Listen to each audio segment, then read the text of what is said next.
मोदी जी बड़े शौकीन आदमी हैं और शौक भी बड़े महंगे महंगे वाले। 2023 में जब नरेंद्र मोदी यूएस गए तो उन्होंने वहां पर अमेरिकी राष्ट्रपति जो बाइडेन की पत्नी जिल बाइडेन को 7.5 कैरेट का एक डायमंड गिफ्ट किया था। इसकी कीमत 20,000 यूएस डॉलर है, मतलब करीब 18 लाख रुपए। और 2023 में जिल बाइडेन को मिलने वाले सारे तोहफों में सबसे महंगा तोहफा यही था। सोचिए, मोदी जी ने ब्रुनेई के सुल्तान से ज्यादा महंगा तोहफा दिया था जिल बाइडेन को। यही नहीं, आपको पता ही होगा कि ट्रंप परिवार को मोदी जी ने करीब 50,000 यूएस डॉलर, मतलब करीब 43-44 लाख के तोहफे दिए, 17 तोहफे दिए।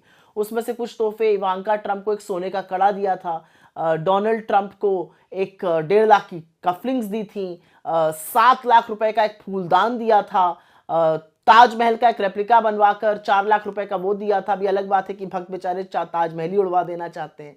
और इन सारी चीजों का जो पैसा है, जो महंगे शौक और इनका पैसा है, ये कोई बीजेपी या आरएसएस के दफ्तर से नहीं आ रहा है। ये पैसा हिंदुस्तान के टैक्स पेइंग जनता से वसूला जा रहा है।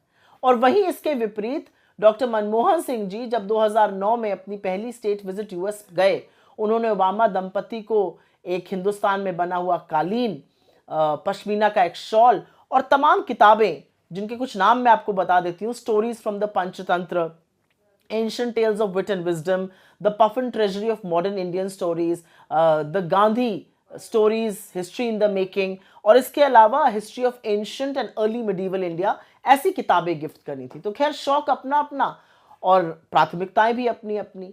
लेकिन जिस देश में आर्थिक तंगी है, जो देश गुर्बत से, जो देश बेरोजगारी से जूझ रहा है, उसके प्रधानमंत्री को, और जिस देश में अगर आप 80 करोड़ लोगों को राशन ना दीजिए तो वो भूखमरी से मर जाएं, उस देश के प्रधानमंत्री को इतने महंगे तोहफे देने से पहले सोचना चाहिए कि आपको सम्मान आपके ज्ञान, आपके दृष्टिकोण, आपके कद से मिलता है।